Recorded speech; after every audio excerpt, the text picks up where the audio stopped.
Good morning, everyone. So today we are going to revise the perineum.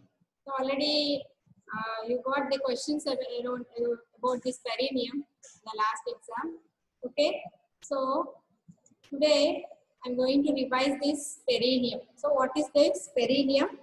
So what are the subdivisions of the perineum? What is the importance? Why should we know this perineum? So what is the importance? Surgical importance. And the important structure present in the perineum is the perineal body. So about all these things we are now going to discuss in detail. So what is the perineum? If you want to define the perineum, so where it is present? Actually the perineum means it is an area, it is a region. So what is that region? Surface region. You can see on the surface. So what is the location for this perineum? It lies between the pubic symphysis and the coccyx. You see this picture. So what is the location? It is a diamond shaped surface region. Okay. So you can see on the surface. So what is the location? Just behind this pubic symphysis and in front of coccyx and either side of the ischiopubic ramus anterolaterally, then sacrotuberous ligaments posterolaterally. So among these four boundaries we can see a diamond shaped surface region. So where it is present, it is a surface region between pubic symphysis and coccyx. Then it lies below the pelvic diaphragm. So and between the two thighs. So this is the location. What is the definition of perineum? It is a surface region between symphysis pubis in front, coccyx, tip of the coccyx behind, and anterolaterally the ischiopubic ramus. This is the conjoined ischiopubic ramus. Okay. Then posterolaterally the sacrotuberous ligaments which are covered by a muscle. What is that? Gluteus maximus muscle. So among these four boundaries means it gives a diamond shaped appearance, right? So this is the perineum. So in between two thighs. So, but it should be a space. So what are the structures present in this perineum? Lies below the pelvic diaphragm. So through why? What is this pelvic diaphragm? Why it is called as diaphragm? Because whatever structures present in the pelvis passes through this pelvic diaphragm. Means the hiatuses are present. Means openings are apertures present in this pelvic diaphragm. So through the apertures, the pelvic viscera will come exterior. So what are those viscera? Urethra. Okay, urethra in case of male, and behind the urethra vagina in females. Then still behind that anal canal or anal orifice. Okay, so this is the perineum. Then how the perineum is divided? It is divided into urogenital and anal triangles. So this diamond shaped area. Now this is, don't tell area, this is a region. So what is the important structure exactly in the midline is the perineal body. And the structures associated with this perineal body means the various muscles and fasciae which are included in this perineum. Okay, and we can see the from before backwards what are the three important structures. In case of female, the urethra, behind that urethra is the vaginal opening orifice, and this is the anal orifice. Okay, in males there is a urethral opening in the anal triangle behind and urethral orifice in the urogenital triangle, then anal orifice in the anal triangle. So these are the various structures we can see in the perineum. Then how it is divided? If you draw an imaginary line, there is no any anatomical structure to divide this perineum. So there's just an imaginary line drawn between the anterior ends of the ischial tuberosities. So what is that? Anterior ends of the ischial tuberosities. If you draw an imaginary line that divides this diamond shaped perineum into two triangular regions. So in front this is a urogenital triangle and behind is the anal triangle. Okay, so this is just a subdivision. Now here I have mentioned this perineum lies below the pelvic diaphragm. So what is the pelvic diaphragm? We'll see. The pelvic diaphragm is a musculofacial diaphragm. Then what is the shape of this diaphragm? It's a gutter shape. It's not a horizontal shape. It is a gutter. Okay, in a funnel shape like. So in case of funnel, how it is formed by two sloping walls. So in such a manner, there is a fibromuscular partition and that divides the pelvis, means that is separating the pelvis from that of perineum. So the pelvic diaphragm lies between what are the two structures? Above is pelvis, that is true pelvis, and below is the perineum. So that's why this structure is known as pelvic diaphragm. Okay. Then what are the component parts of this pelvic diaphragm? The pelvic diaphragm is two muscles on each side. So what is that muscle? Levator ani and coccygeal. But morphologically, this pelvic diaphragm is made up of three units. So what are the three structures? Pubococcygeus, iliococcygeus, and ischiococcygeus. Means all three parts of the hip bone gives origin to these three segments of the pelvic diaphragm. So what are those three structures? From pubic part of the hip bone to the coccyx. So pubococcygeus. Then from ilium of the hip bone to the coccyx. So iliococcygeus. Then from the ischium, that is the main part of the ischium, that is the spine of the ischium. So what is the structure? Ischial spine. So from here the fibers of the pelvic diaphragm extending backwards to the coccyx as ischiococcygeus. And this ischiococcygeus named as simply coccygeus muscle. Okay. So what are the three subunits of the pelvic diaphragm? Pubococcygeus, iliococcygeus, and this is ischiococcygeus. Okay. So all together it forms the levator ani muscle, and the most posterior fibers we can consider as a coccygeus muscle. So this is pelvic diaphragm. And what are the two fascia covering this pelvic diaphragm? Superior layer covering this pelvic surface and inferior layer covering the inferior surface of the pelvic diaphragm. So this superior layer is continuous with the pelvic fascia on the bones, means periosteum of the pelvic bone, that is the here hip bone.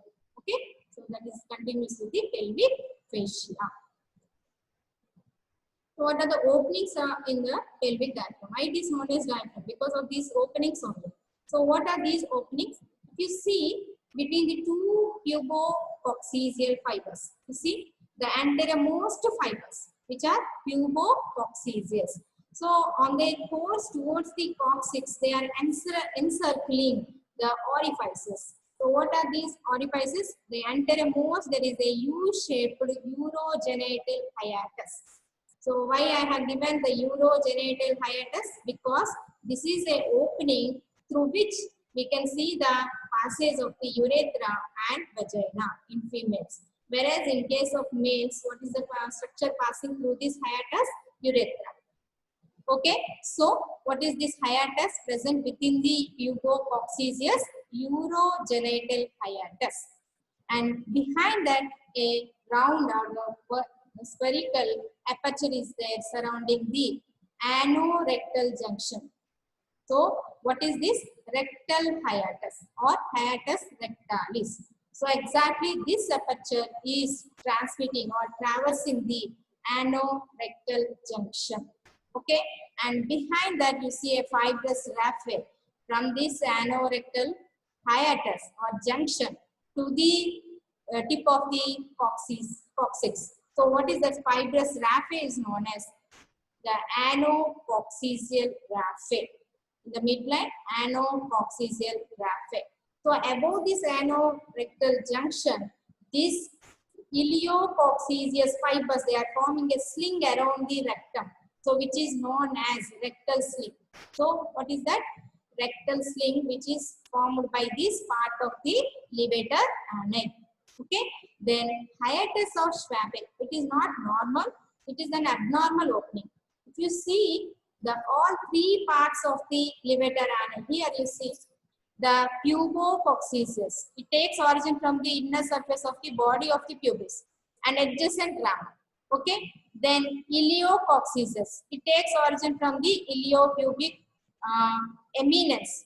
Okay. And the adjacent medial border. So along this border, it takes origin. In addition, it takes origin from the fascia covering the obturator internus muscle.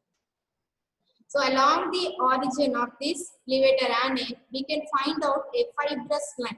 Okay, this is a white line which is formed by the fusion of this pelvic fascia as well as obturator fascia. So what is this white line? So sometimes the part of this muscle, levator ani, fails to take origin from the obturator fascia. So what happened? There is a gap between this obturator internus and levator ani. Okay. So what is that space? Is known as hiatus of Schwabe. So this is an abnormal opening. So it gives a weakest area. So what happened? There may be a chance of prolapse or hernia of this viscera into the adjacent, means corresponding right or left side into the ischiorectal fossa. So what is that hiatus? Hiatus of Schwabe. It is not a normal opening, abnormal. So where the levator ani fails to take origin from the obturator internus fascia. Okay. Then what for this pelvic diaphragm? What is the function? It supports the pelvic viscera, all the viscera which are supported from below. Okay. Then anteromost fibers in case of male, they form the levator prostate, means supports the prostate gland from below. So anteromost fibers of this levator ani forms the levator prostate in case of males, whereas sphincter vaginae in the females. So anteromost fibers forming the sphincter around this vagina. Then during defecation, this is very important. So puborectal sling relaxes, whereas puboanal fibers elevates the anus. That is the important function. Then in maturation, fetal head rests on the puborectal sling.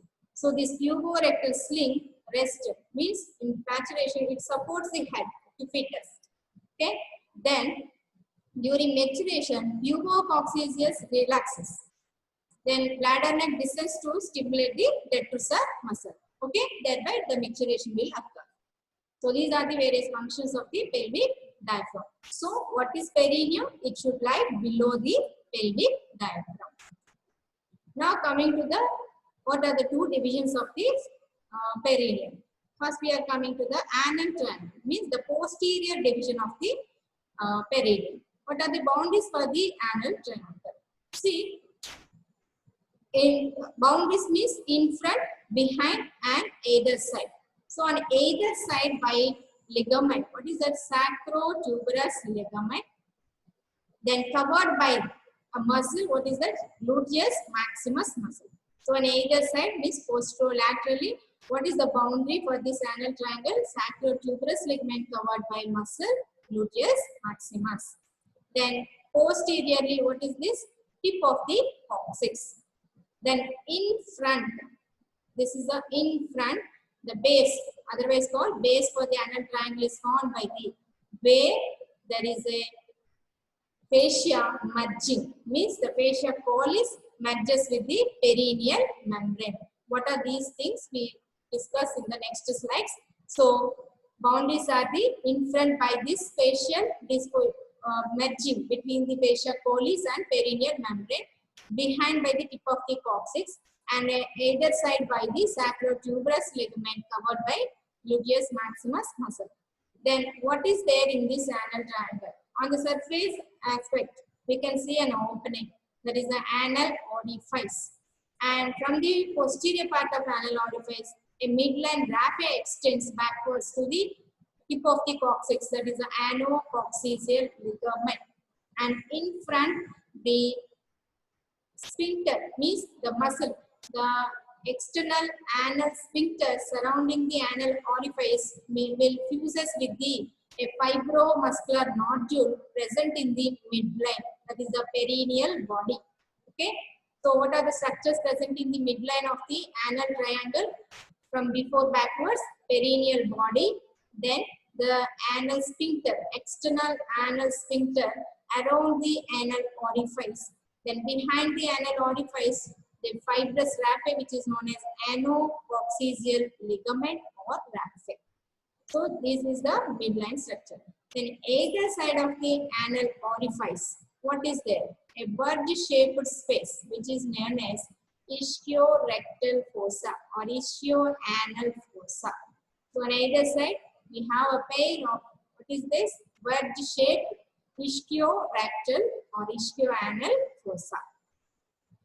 So now we are going to see the what is this ischiorectal fossa. See, this is the section. If you take a kernel section, what are the structures? At either side of this anal orifice and anal canal. What is this? A wedge shape. Space is there. And why I am telling space? See, there are no any other important structures unless there is a fat. So lot of fat is there with a fibrous tissue, and this fatty tissue act as a cushion where during defecation it allows the distension of the rectum as well as anal canal. Okay, so this is the space is provided for the distension of the anal canal during the defecation, and this is a space. What is the shape? Wedge shape. Then what are the boundaries for this ischiorectal fossa? So what are the boundaries? See, if you take a kernel section, on kernel section, it has, we can see the medial wall and lateral wall, above and below. So above, it is apex. So this is nothing but apex. So the apex is represented by the where the two muscles, the two boundaries are meeting. So what are the two boundaries? Medial boundary and lateral boundary for the ischiorectal fossa. Now what is that? Lateral boundary. See, if you identify, the lateral boundary is almost vertical and it is formed by the obturator internus muscle and covered by its fascia. So obturator fascia and obturator internus muscle present on the lateral wall. Then medial wall is sloping downwards and forwards. So what is this medial wall is formed by the levator ani. What I told, the perineum lies below the pelvic diaphragm. So below means what is the pelvic diaphragm? Levator ani. Anterior part, anterior 2/3 of pelvic diaphragm is representing levator ani. Posterior 1/3 by the coccyx. Okay. So this is the levator ani. So below this levator ani, this is the area ischiorectal fossa. So medial wall is sloping downwards, and this levator ani is superiorly covered by this pelvic fascia and inferiorly covered by the anal fascia. Okay. So inferiorly this is the anal fascia and surrounding the anal canal. So medial wall is sloping downwards. Then below it is limited by perianal skin. So around the anal orifice there is a skin. So it is the perianal skin.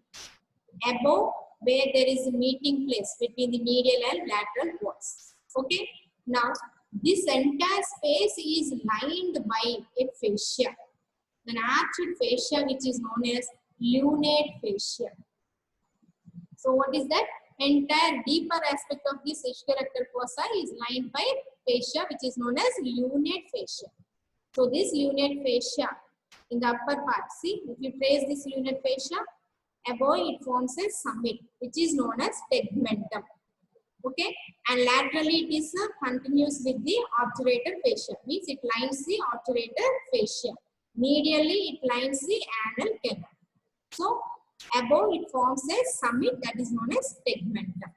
Now you see, between this tegmentum and the apex of this ischiorectal fossa there is a space which is known as suprategmental space.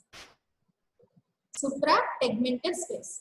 Then further, whatever muscle present, see, this is rectum. So what is the muscle of the rectum? Inner circular outer longitudinal muscle. The outermost longitudinal muscle blends with the, what is this? Levator ani. The outermost longitudinal muscle is blends with the levator ani and it descends and forms a fibrous band. That fibrous band extends laterally to the obturator fascia. If you see this line, what is this line indicating? The longitudinal muscle of the rectum blends with the levator ani. Together it forms a septum which extends within the ischiorectal fossa and extends laterally towards the obturator fascia. So this is a fascia which is known as perianal fascia. So what is this perianal fascia? Now we can divide this ischiorectal fossa into 3 compartments. So, what is the subdivision of the ischiorectal fossa? Again, between this tegmentum and the apex is the suprategmental part. Then between this tegmentum and the perianal fascia is the ischiorectal space. Then between or below this perianal space, perianal fascia, this is the area exactly surrounding the anal orifice. So the area lies between the perianal fascia and what is this below? Perianal skin. In between, this is known as perianal space. Okay. So what are the 3 subdivisions of the ischiorectal fossa? Suprategmental space, ischiorectal space, then perianal space. Then structurally also it is somewhat different. If you see the suprategmental space, it is purely filled with fat. There is nothing in this space. But ischiorectal space containing an important structure on the lateral wall. So what is that? Pudendal canal. So whatever branches or nerve and vessels present in this pudendal canal, giving branches, they are passing through this ischiorectal fossa from lateral wall to medial wall. Okay, what is that? Ischiorectal fossa containing an important structure that is on the lateral wall, which is known as pudendal canal. So that pudendal canal containing the pudendal nerve and internal pudendal vessels. So these structures giving branches, these branches are passing through this ischiorectal fossa from which wall? Lateral wall to the medial wall. Okay. Then in addition, the inferior rectal vessels also there. So inferior rectal vessels passing from posterior to anterior, supplying this inferior part of the rectum, inferior rectal nerve and vessels. Okay. Then perianal space. Perianal space containing fat. Here, the perianal fat is divided into number of lobules because the thick fibrous septa is present and that fibrous septa dividing this perianal fat into small lobuli. So if there is any infection and here in this ischiorectal fossa, lot of fat is there but poor blood supply. So what happens? It makes a chance to infection and that infection is converted into an abscess. So if there is any abscess formation in this perianal space, what happens? It gives very painful because the fat is loculated and these are separated by a tough fibrous tissue. That's why the perianal abscess is very painful compared to with this ischiorectal space abscess. Okay. So what are the 3 divisions of this ischiorectal fossa? Suprategmental space, ischiorectal space, then perianal space. So these are the subdivisions. Now coming to the perianal space. So what is this? What is the boundary for the perianal space? Above it is limited by the perianal fascia. Below it is limited by the perianal skin. So between these two, we can see a fatty tissue, fibrofatty tissue, which is present in the form of lobules. So if there is any abscess here, it is very painful and it may burst through this perianal skin. Okay. Then what are the contents of ischioanal fossa or ischiorectal fossa? What are the contents? The main important content is the pudendal canal, otherwise called Alcock's canal. Okay. I will discuss in the next slide, pudendal canal. Then inferior rectal nerves and vessels. So which are the branches of interpudendal vessels and the pudendal nerve, taking origin from these vessels and nerves. Then ischioanal fat. I told it allows distension of the anal canal during the defecation or accommodates the fetus during the childbirth. Okay. So this is a fatty tissue just surrounding this anal canal. Then perineal branches of the posterior femoral cutaneous. This is another important branch. What is that? Perineal branch of the posterior femoral cutaneous nerve. Then what is this pudendal canal? which is very important, where they are using this pudendal canal to give an anesthesia, a local caudal region anesthesia. So this pudendal canal they will use to block the pudendal nerve. So what is this pudendal canal? What is the extent? Now you see on this lateral wall of the ischiorectal fossa, there are nerve and vessels. If you see the structures from above downwards, a nerve is there. That is the dorsal nerve of penis or clitoris. Okay. Then below that a vein is there. That is the internal pudendal vein. Again the artery. That is internal pudendal artery. And vein, internal pudendal vein. And lowest structure is the perineum nerve. So the structures within the pudendal canal. What are those structures? Above downwards, dorsal nerve of penis or clitoris, internal pudendal vein, then internal pudendal artery, then again internal pudendal vein, then perineal nerve. So what are these dorsal nerve and perineal nerve? These are the branches of the pudendal nerve within the canal. Now, what is this pudendal canal? So to surround these structures, a fascia is splitted. So what is that splitted? It may be a splitting between the fascia covering the obturator internus and lunate fascia. So what is lunate fascia? It is the covering, facial lining of the ischiorectal fossa. So a facial line space occupies between the two fascia. What is that? Lunate fascia and obturator internus fascia, or simply obturator fascia. Or it may be a splitting of the obturator fascia, or it may be splitting of the perianal fascia.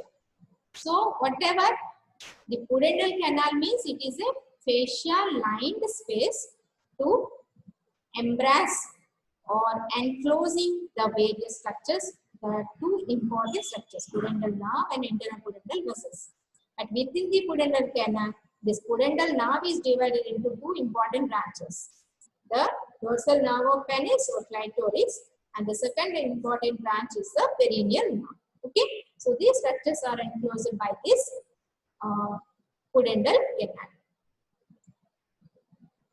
Then what are the recesses of this ischiorectal fossa? So beyond the boundaries, of ischiorectal fossa, there are some recesses. So what are the important two recesses? Anterior recess, posterior recess. So what is anterior recess? Anteriorly, it extends forwards above the urogenital diaphragm and almost up to the posterior surface of body of pubis. Means just behind the pubis. Here in this picture you can identify. In front, it is communicating with this is the body of the pubis. So what is the space behind this body of the pubis? Retropubic space. So if there is any abscess is formed in the ischiorectal fossa, it may communicate anteriorly and spreaded behind the pubis. So what is that space? Retropubic space. Continues with the opposite side. So that is the anterior recess. Then what is posterior recess? It is smaller than the anterior space, but it extends behind and towards the tip of the coccyx. See, this is the coccyx. On either side of the anal orifice, the axis may extend backwards because this is a recess. This is a recess. Behind this, posteriorly it extends. Okay, and at the level of anal orifice, means just behind the anal canal, there is a recess communicate with the opposite side in a horseshoe shape. So that's why the recess is known as horseshoe shaped recess. So deepest post-anal space, nothing but what is this recess? Deepest post-anal, just behind the anal canal. So around this anal canal, lowest part of the anal canal, there is a recess which communicates with the opposite side. So if there is any abscess in this perianal space, it may communicate to the opposite side through this horseshoe-shaped space. So there is the clinical importance. Already I discussed. So the content of the fossa is mainly fat, and it permits distension of the median anal canal. That is the first thing, function of the ischiorectal fossa. Then ischiorectal fossa communicate with each other behind the anal canal, as I told. So infection can pass from one to other side. Then infection in this space may occur from boils or abrasions of perianal skin. So what are the causes for this abscess? So it may be boils or abrasions of the perianal skin or lesions within the rectum or anal canal. Then from pelvic infection bursting through the levator anal, maybe passing through the levator anal, or via the bloodstream, whatever it may be. The abscess may form in this ischiorectal fossa, may communicate with the opposite side anteriorly or posteriorly. And the fossa contains no important structures and can therefore it will be incised when infected. So these blood vessels and nerves, unless there is no other important structures, so it can be incised when it is infected. Then other importance, the pudendal nerves can be blocked in this pudendal canal. Okay, on either side to give the regional caudal anesthesia. So these are the importance of the ischiorectal fossa. Then, what is this anorectal fistula or fistula in ano? See, in the ischiorectal fossa, maybe the abscess may burst and it enters into the, means it ruptures into the interior of the anal canal. So followed by the fascia covering the ischiorectal fossa. What is that fascia? Lunate fascia. So it forms a fistula in anal canal. So what is that condition called? Fistula in ano or anorectal fistula. Now coming to the urogenital triangle. So what are the boundaries of the urogenital triangle? So what is this urogenital triangle? Anterior part of the perineum. Posterior part is anal triangle, and in the anal triangle we have identified anal orifice, and either side of anal canal there is a fossa, ischiorectal fossa. Now in the anterior part of the perineum there is a triangular area, that is urogenital triangle. So anteriorly, what are the boundaries? So what are the boundaries for this anterior urogenital triangle? Anteriorly, this is a pubic symphysis, and there is a ligament, that is arcuate pubic ligament. Then either side or anterolaterally by this, what is the boundary? Conjoint istiopubic ramus, the inner surface of the lower border of the conjoint istiopubic ramus. Then posteriorly, an imaginary line drawing across the anterior ends of the ischial tuberosities. So this is a triangular area lies below the pelvic diaphragm.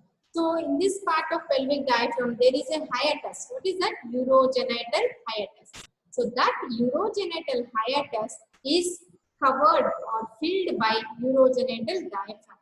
So what are the structures which are filling this triangular area? We'll see. So this urogenital triangle is closed by various structures from superficial to deep. So what is the most superficial structure? The skin. Then fatty layer of the superficial fascia. So this is a just continuity of the facial or skin layers of the anterior abdominal wall down to the perineum. So how these layers are continuous. The skin of the anterior abdominal wall just continue. Then fatty layer of the superficial fascia. Then fascia collis. This is nothing but membranous layer of the superficial fascia. Then contents of the superficial perineal pouch. Then inferior layer of the urogenital diaphragm. Then contents of deep perineal pouch. And finally superior fascia of the urogenital diaphragm. So all these layers we'll discuss now. So what are these layers? First you should see how this urogenital triangle is closed by various structures. So superficial to deep are skin, then superficial fascia by its two layers, then superficial perineal pouch, then perineal membrane, then deep perineal pouch, then superior fascia of the urogenital diaphragm. These are the structures. Now we'll discuss structures. I see male and female. Now we are going to just compare. First you see from anterior abdominal wall how the skin is continuous. See, the skin is covering the anterior abdominal wall. Then this is a mid-sagittal section. So in the midline how it is disposed we'll see. So in the midline, in the opposite this pubic symphysis, what happened? The skin is extending on to the penis. You see there. This is the dorsal surface of the penis covering and again it covers the scrotum. Okay, then covers the perineum. So as a perineal skin. So this is a perineal. Continuity is a perineal skin. Clear? Then below that skin, what is that? Superficial fascia. So the imaginary line drawn between the anterosuperior spine. So below that level, what happened? The superficial fascia is divided into two layers: superficial fatty layer and deep membranous layer. Okay, what is that? Superficial fatty layer and deep membranous layer. So this superficial fatty layer, it extends onto the adjacent structures. But on the surface of scrotum, it is replaced by a muscle. What is that muscle? Dartus muscle. And further it extends to the adjacent areas. So this superficial fatty layer extends as it is around these structures. Okay, adjacent structures, it is just covering as a fatty layer. Then deep to that, there is a membranous scapha fascia. So what is that? Scapha fascia. On the midline, means over the pubic symphysis, it extends onto the penis as a fundiform ligament. What is that? As a fundiform ligament, and extends onto the scrotum, the membranous layer. Then on reaching the perineum, the scapha fascia forming the fascia pollis. See here, what is this? This is a membranous layer in the anterior abdominal wall. Okay, then it extends on to the perineum. So on the perineum, it is replacing the fascia. What is this called? Fascia pollis. So here this fascia pollis is merges with the perineal membrane. Okay, so fascia pollis is a continuity of the membranous layer of the superficial fascia. Then deep to that, the other structures. These are the urogenital diaphragm in female. Just you see, I will explain one by one layers. See this skin, then superficial fatty layer, then deep fascia pollis, then this is a superficial perineal pouch, then this is deep perineal pouch, and most superior structure is the superior fascia of the urogenital diaphragm. So what in case of females, what are these structures from below upwards? In male or female, the layers are same. So first skin, then fatty layer, then membranous layer of the superficial fascia, that is a fascia pollis. Okay, and here it is enclosing a space which is called superficial perineal pouch. Then deep perineal membrane. This is the perineal membrane. Above the perineal membrane, this is the deep perineal pouch. Deep perineal pouch. Here in the deep perineal pouch, in both females and males, there is a muscle which is surrounding the urethra, which is known as sphincter urethrae. Sphincter urethrae. And above that, this is the superior layer of the urogenital diaphragm. So these are the structures which are filling the urogenital triangle. Okay. Now, if you compare what happened, the deep perineal and superficial perineal pouches. See, the deep perineal pouch is closed on all sides. If you identify, on all sides, it is closed. Whereas superficial perineal pouch, anteriorly it is open. Why? Because anteriorly, the fascia pollis is continuous with the membranous layer of the anterior abdominal wall. So, superficial perineal pouch, all sides closed, except anteriorly. Okay, so it is continuous with the space between the external oblique muscle and fascia scapha. So, what is that space in the anterior abdominal wall? This is superficial perineal, superficial inguinal space. In male also you identify here. This is the skin, then superficial fascia, then deep. This is a membranous layer, and this is external oblique muscle. So between these two a space which is known as superficial inguinal space. So those structures only now we'll see in detail. So what is this urogenital diaphragm? This is a on a section. This is a triangular in shape. So it contains three membranes, means or three fasciae, and among the three fasciae, two spaces are there. So what are those three fasciae? This is a fascia pollis, means continuity of the membranous layer of the anterior abdominal wall into the perineum as a fascia pollis. And this fascia pollis is blends with the perineal membrane. And this perineal membrane is continuous with the superior fascia of the urogenital diaphragm. And in front, this perineal membrane is thickened in the form of arcuate ligament, transverse or simply transverse perineal ligament. So the deep between this superior fascia and perineal membrane, there is a closed interfacial space which is known as deep perineal pouch. And between the perineal membrane and pollis fascia, what is this space called? Superficial perineal pouch. So in between, the tough fibrous sheet is present, which is known as perineal membrane.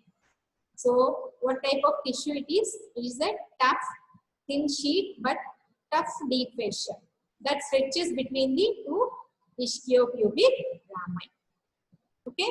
So this perineal membrane lies between these two pouches, superficial perineal pouch below and deep perineal pouch above. Okay, so what is this superior fascia of urogenital diaphragm? It is derived from the pelvic fascia. So what are the boundaries for these pouches? Coming to the superficial perineal pouch, boundaries. Inferiorly, what is this? Pollis fascia. Superiorly, perineal membrane. In front, it is open and continues with the Scarpa's fascia of the anterior abdominal wall. Whereas posteriorly, the pollis fascia blends with the perineal membrane around a muscle. Along the posterior border, the urogenital diaphragm containing a muscle. What is this? Superficial perineal muscle in the superficial perineal pouch. So these are the boundaries of the superficial perineal pouch. Then what are the boundaries of deep perineal pouch? It is closed on all sides. So inferiorly, perineal membrane. Superiorly, superior fascia of the urogenital diaphragm derived from pelvic fascia. Then laterally, pubic arches. Then anteriorly, posteriorly, fusion of the pelvic fascia with the posterior border of the perineal membrane. Okay, so fusion of this pelvic fascia. This is a fusion of the pelvic fascia with that of the perineal membrane. That's why deep perineal pouch is closed on all sides. Now, what are the contents of this superficial perineal pouch?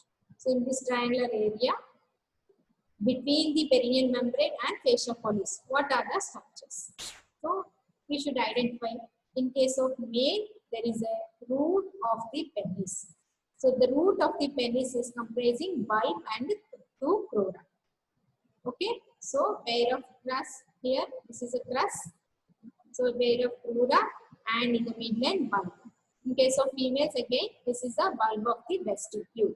So, here the bulb is slitted because of this orifice. Okay. So, what is this? Vestibule in the females. This is the bulb of the penis in the male. So, surrounded by, this is a vestibule surrounded by bulb of the clitoris. Then superficial transverse perineal muscles. See, in both male and females, along the posterior border, what is that muscle? Superficial perineal, transverse perineal muscles. Then part of spongy urethra. See, here the bulb is traversed by the part of urethra which is known as spongy urethra in case of male. In females, it is traversed by, see, the urethra here in front and behind that vaginal orifice. And two posterior scrotal or labial nerve and vessels. So, pair of right side, left side, scrotal or labial nerve and vessels. Then perineal branch of posterior femoral cutaneous nerve. So, perineal branch of the posterior femoral cutaneous nerve. Then two posterior scrotal labial vessels derived from the internal pudendal arteries. Then transverse perineal vessels derived from the internal pudendal vessels. So these are the structures or contents present within the superficial perineal pouch. In addition, in case of females, vestibular glands. Okay, here vestibular glands are there in this superficial perineal pouch. Here I have not mentioned. Then, what is this root of the penis? So, root of the penis is comprising 3 masses of erectile tissue, both females and males. So, it consists of median structure, that is bulb, and each either side crust, pair of crura.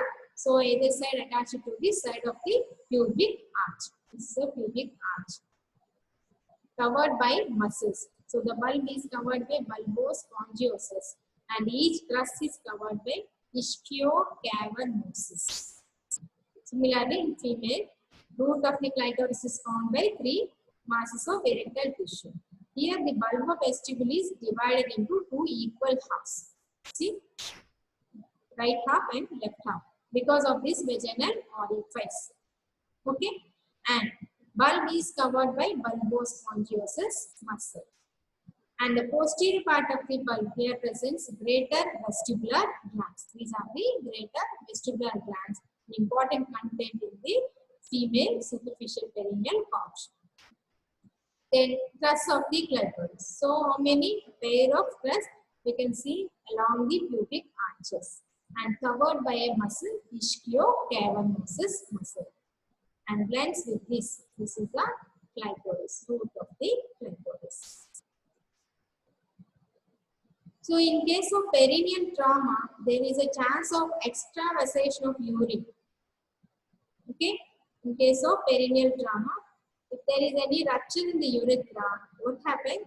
The urine accumulated in this entire superficial perineal pouch and it extends into the scrotum, deep to the dartus muscle and to the penis. Then it extends onto the anterior abdominal wall between this external oblique muscle and fascia scalpa. Okay, fascia scalpa. So this is the extravasation into the anterior abdominal wall. But the extravasation doesn't extend into the thigh.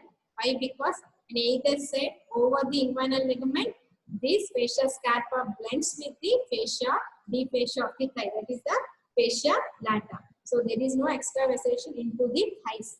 Only we can see in the extravasation into the anterior abdominal wall. Now coming to the contents of deep perineal pouch. So what are the contents of the deep perineal pouch? Here you see, this is the deep perineal pouch lies between the superior layer of the urogenital diaphragm and perineal membrane. In between, what are the structures? So in case of males, there is membranous urethra.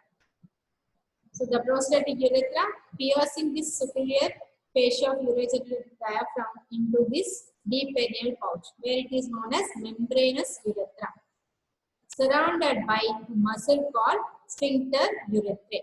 So this sphincter urethrae consisting 2 sets of fibers, superficial and deep set. So deep fibers are just surrounding the urethra, which takes origin from the adjacent pubis, whereas superficial fibers are surrounding this urethra and passes backwards where merges with the perineal body.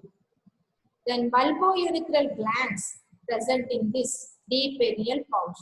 So bulbourethral glands on either side of the membranous urethra and their ducts we can see in this deep perineal pouch. So these ducts pierce the perineal membrane and opens into the spongy urethra present in the superficial perineal pouch. But the content, the gland present in the deep perineal pouch. Then a muscle is present in this deep transverse perineal muscle. Then internal pudendal vessels along the pubic arches. Then vessels of the bulb means an artery is derived from the interpudendal artery to the bulb of the penis. Then dorsal nerve of the penis. Dorsal nerve of the penis is an important content along the pubic arch, not pubic arch, in conjoint ischiopubic ramus. So along the conjoint ischiopubic ramus, we can identify the interpudendal vessels and dorsal nerve of penis.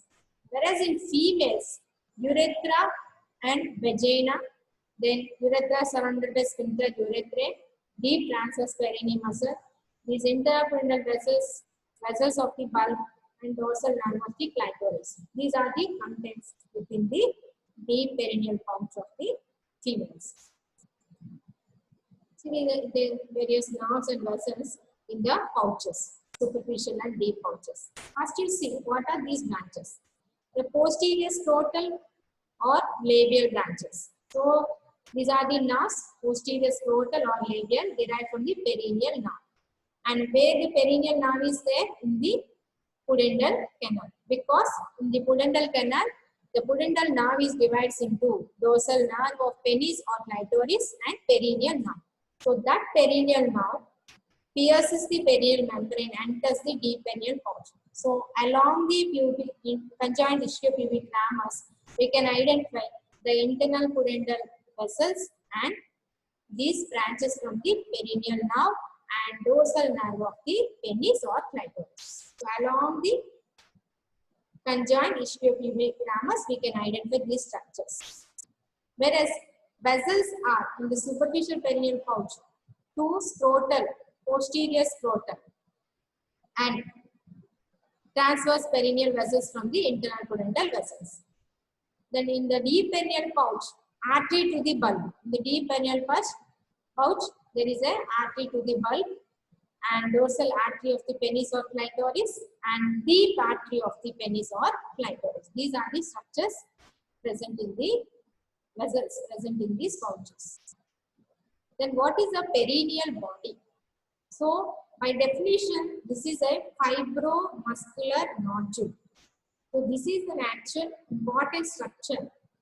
And clinicians, the perineal body itself is a perineum.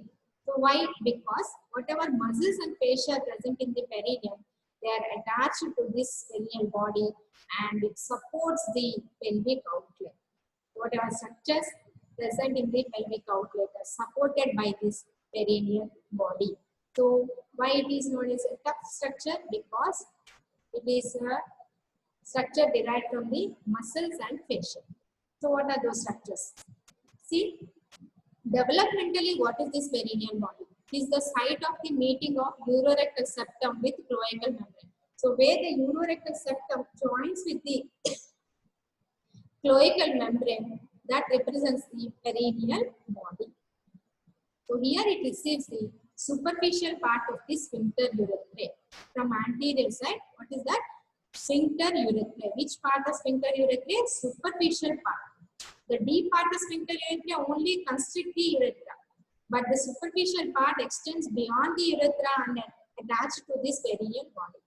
Then bulbospongiosis, pair of bulbospongiosis, both in male and females. The bulbospongiosis is actually the bulbospongiosis takes origin from this perineal body. Then levator ani is inserted here. Then superficial transverse perineal muscle.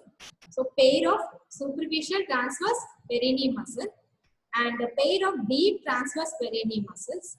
Then external anal sphincter. So all these structures are inserted, attached to this fibromuscular nodule, so which is known as perineal body. It lies in the midline of the perineum. Then it supports the in case of the means during parturition, it supports the fetal health, and also during labor, so there may be a rupture of this perineal body, or surgeon may give an incision. So what is that incision called? Episiotomy. So it's an incision made in the perineum, particularly what is that portion? Perineal body. So the tissue between the vaginal opening and the anus during the childbirth. So the procedure was once a routine part of childbirth, thus no longer the case. If you are planning a vaginal delivery, so here's what you need to know about the episiotomy and childbirth. So what is that episiotomy? This may be a medial lateral or midline episiotomy. So this is a midline. So exactly between the vagina and the anus. So this is the midline episiotomy. And this is a lateral episiotomy. On the right side, lateral episiotomy. Then what is a perineal descent? So perineal descent, in case of if this trauma or a perineal tear, if it is not properly treated or closed, what happened? There is a chance of prolapse. So what is a perineal prolapse or perineal descent? It is a condition in which the perineum prolapses, means the perineum is bulges down or descends. So what is that? It is often associated with the chronic straining in patients with chronic constipation. Even in chronic constipation also, the perineum may be bulges down. So due to this rectum, it bulges down.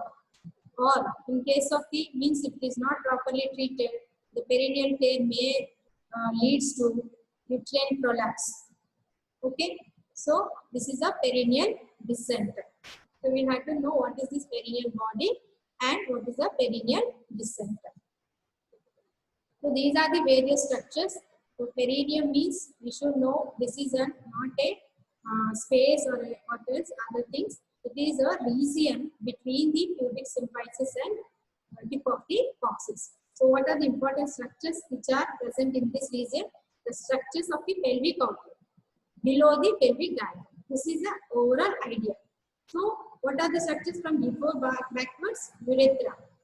Then anal canal, in between vagina in case of females. So how they are supported and what are the structures around these orifices. So at either side of anal canal is rectal fossa. You should know well. Then urogenital height is how it is filled by means of urogenital diaphragm. So urogenital diaphragm means 3 membranes are there. Among the 3 membranes, 2 pouches. So what are the structures present in each pouch? Then what are the nerve and muscles? Because the muscles are present, so how these muscles are supplied? From where they are getting nerve supply and blood supply. So these are the things we can consider in the perineum. Okay, thank you.